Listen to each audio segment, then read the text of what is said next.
Bonjour à tous, j'espère que vous allez très bien dans vos maisons. Alors, je viens de dire à quelqu'un que ce n'est pas ce que les gens pensent de toi ou de vous qui compte. Ce n'est pas ce que les gens disent qui compte. Ce qui compte, c'est ce que Dieu a dit sur toi. Ce qui compte, c'est ce que Dieu va faire pour toi. Ce qui compte, c'est ce que Dieu,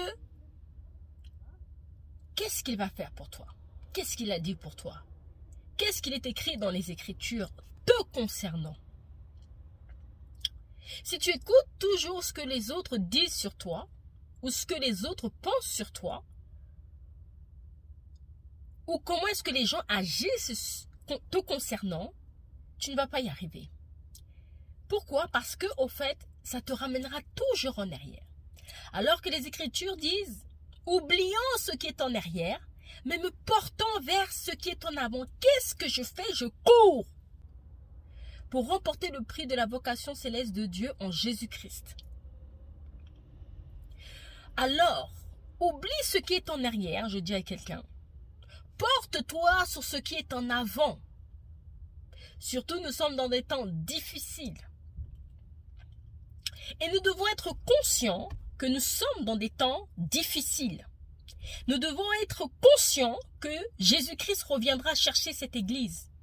Nous devons être conscients que l'enlèvement se manifestera. Nul n'arrêtera l'enlèvement. Nul ne stoppera l'enlèvement. Je veux dire à quelqu'un, si nous pensons que la loi de la gravité va empêcher Jésus-Christ d'enlever son église, nous nous trompons. Celui qui a créé l'être humain, qui a donné le souffle de vie, qui a créé le ciel et la terre, est capable de enlever et de défier la loi de la gravité. Donc préparons-nous, car il viendra chercher cette église sans tache, sans ride. Il viendra chercher son épouse.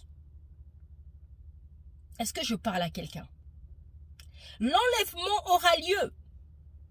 Nous devons nous préparer et nous devons veiller à être comme ces vierges qui étaient sages, qui ont allumé leur lampe attendant le retour de l'époux, et non pas comme les vierges folles qui n'ont pas allumé leur lampe, ou bien que leurs lampes se sont éteintes, elles n'ont pas mis d'huile. Est-ce que je parle à quelqu'un? Nous devons veiller. La Bible dit veiller et prier. Les temps sont difficiles. Mais pour nous les enfants de Dieu, pour nous les chrétiens, nous ne devons pas voir cela comme les païens.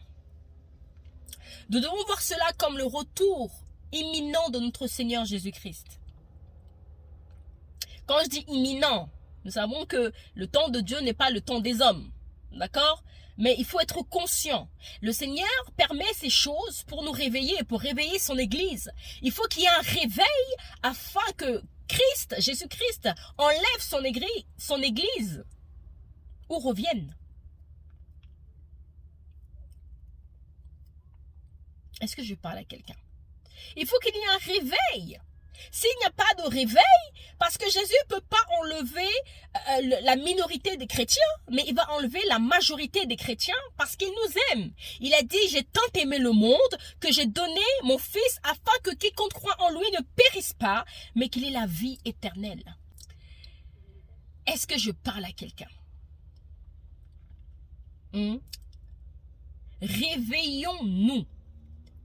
Faisons l'œuvre du Seigneur. Faisons ce dont pourquoi le Seigneur nous a appelés sur la terre. Ne regarde pas à gauche, ne regarde pas à droite. Bon, peu importe ce qui se passe devant moi. Je ne regarde ni à gauche ni à droite. Je fonce. Je fonce. Il faut que tu puisses avoir cette mentalité, cette attitude de foncer. La Bible dit que le royaume des cieux, ce sont les violents qui s'en emparent.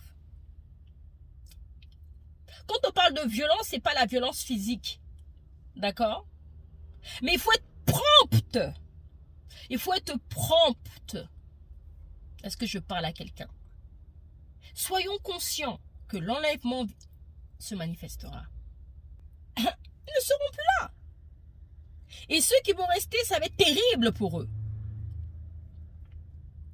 Ça va être terrible. Parce que c'est là qu'ils vont commencer les grandes tribulations, l'antéchrist, la marque de la bête. Parce que aujourd'hui, ce que nous vivons, ce n'est pas encore l'antéchrist. Ce n'est pas encore la marque de la bête. Alléluia. Ce sont les prémices de la grande tribulation, mais ce n'est pas encore la grande tribulation. Ils font des essais et tout ça, mais ce n'est pas encore l'antéchrist. Parce qu'avant qu'il y ait la marque de la bête, les Écritures nous disent qu'il y a d'abord l'enlèvement. D'accord? Donc je vous dis à très bientôt, que Dieu vous bénisse. Je voulais dire à quelqu'un, ne te soucie pas de ce que les gens encore pensent de toi, ou disent de toi. Qu'on t'aime ou qu'on t'aime pas, c'est pas ton problème. Toi, fais l'essentiel de ce que le Seigneur te demande de faire. Il y aura toujours des gens qui vont t'aimer, et il y en aura toujours qui vont pas t'aimer. Alors si tu penses avoir toujours l'approbation des hommes, tu ne vas pas t'en sortir. Tu peux ne pas faire l'unanimité. Mais c'est pas grave. L'essentiel, c'est que tu puisses être dans la volonté de Dieu. Parce que le Seigneur te demandera des comptes par rapport à cela. Les hommes ne vont pas te juger. Les hommes n'ont pas de pouvoir sur toi. Les hommes ne peuvent rien te faire. Mais Dieu, lui, il a le pouvoir sur ta vie. Dieu a le pouvoir sur notre vie. Donc, nous devons obéir à sa volonté parfaite. Est-ce que je parle à quelqu'un? Donc, qu'on t'aime pas, qu'on t'apprécie pas, ce n'est pas ton problème. Toi, reste tel que tu es. Reste souriant si tu es souriant. Reste avec ta personnalité.